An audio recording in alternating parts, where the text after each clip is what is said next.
Subscribe करें नई दृष्टि चैनल को और दबाएं बेल आइकन वीडियो का नोटिफिकेशन सबसे पहले पाने के लिए। दोस्तों, पांडवों की पत्नी द्रौपदी के बारे में तो आप सभी जानते ही हैं।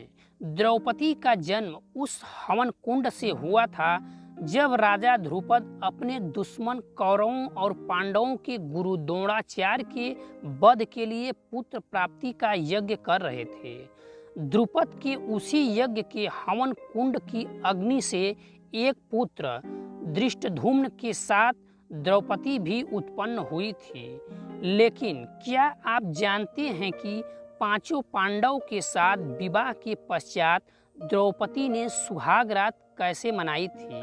तो चलिए आज हम आपको इस कहानी में विस्तार से द्रौपदी की सुहाग रात के बारे में बता दें।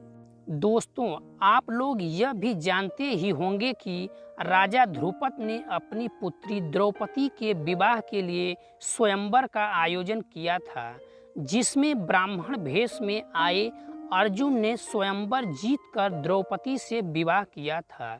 लेकिन जिस समय द्रौपदी का स्वयंवर हुआ था उस समय पांचों पांडव अपनी मां कुंती के साथ पहचान छिपाकर ब्राह्मण वेश में रहा करते थे और जीविका के लिए भिक्षा मांगा करते थे। पांचों पांडव जो भी भिक्षा मांगकर लाते थे उसे अपनी मां कुंती के सामने रख देते थे। फिर उसने उस भिक्षा को मां कुंती पांचों में बांट दिया करती थी। इसी प्रकार सभी पांडव अपने साथ द्रौपदी को लेकर अपने घर आए और देवी कुंती से कहा कि देखो माँ, हम लोग आपके लिए क्या लेकर आए हैं। परंतु कुंती ने उनकी तरफ देखे बिना ही यह कह दिया कि पांचों भाई आपस में बांट लो। ये तो सभी जानते ही हैं कि कुंती सहित पांचों पांडव सत्यवादी थे और अपनी माँ के मुंह से निकली हर बात को आदेश की तरह पालन करना अपना धर्म समझते थे।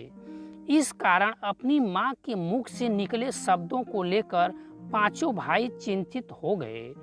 देवी कुंती ने भी जब द्रौपदी को देखा तो वह भी बहुत विचलित हो गई।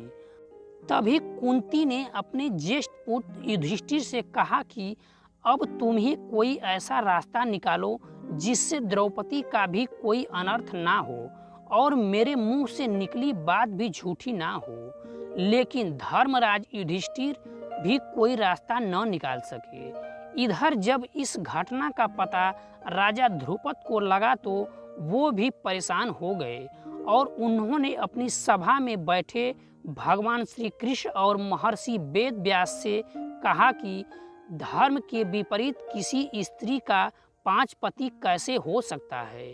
तब महर्षि व्यास ने राजा ध्रुपद को बताया कि द्रौपदी को उनके पूर्व जन्म में भगवान शिव ने ऐसा ही वरदान दिया था। भगवान शिव के उसी वरदान के कारण यह समस्या उत्पन्न हुई है और भगवान शिव की बात अन्यथा कैसे हो सकती है। इस तरह महर्षि व्यास के समझाने पर राजा ध्रुपद अपनी बेटी द्रौपदी का पांचों पांडव के साथ विवाह करने को राजी हो गए।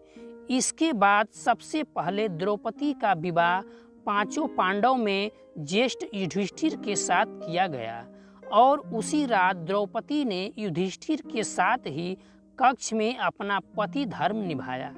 फिर अगले दिन द्रौपदी का विवाह भीम के साथ हुआ और उस रात द्रौपदी ने भीम के साथ अपना पति धर्म निभाया।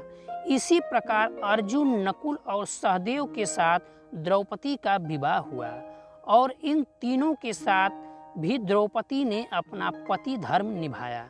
यह सोचने की बात यह है कि एक पति के साथ पत्नी धर्म निभाने के बाद द्रौपदी ने अपने दूसरे पतियों के साथ अपना पति धर्म कैसे निभाया होगा। तो आपको बता दें कि इसके पीछे भी कोई भगवान शिव का ही वरदान था, क्योंकि जब भगवान शिव ने द्रौपदी को 5 पति प्राप्त होने का वरदान दिया था तब वह भी जानते थे कि अपने पतियों के साथ पति धर्म कैसे निभा पाएगी। इस कारण उन्होंने द्रौपदी को साथ में ये वरदान भी दिया था कि वह प्रतिदिन कन्या भाव को प्राप्त हो जाया करेगी। इसलिए द्रौपदी अपने 5 पतियों को कन्या भाव में ही प्राप्त हुई थी, परंतु संतान प्राप्ति हेतु भगवान श्री कृष्ण ने यह सुझाव दिया कि प्रतिवर्ष द्रौपदी एक ही पांडव के साथ अपना समय व्यतीत करेगी और जिस समय युवती अपने कक्ष में किसी एक पांडव के साथ अपना समय व्यतीत कर रही होगी, तब उसके कक्ष में कोई और पांडव प्रवेश नहीं करेगा। तो दोस्तों, आपको ये वीडियो कैसी लगी? कमेंट में अपनी राय जरूर दें।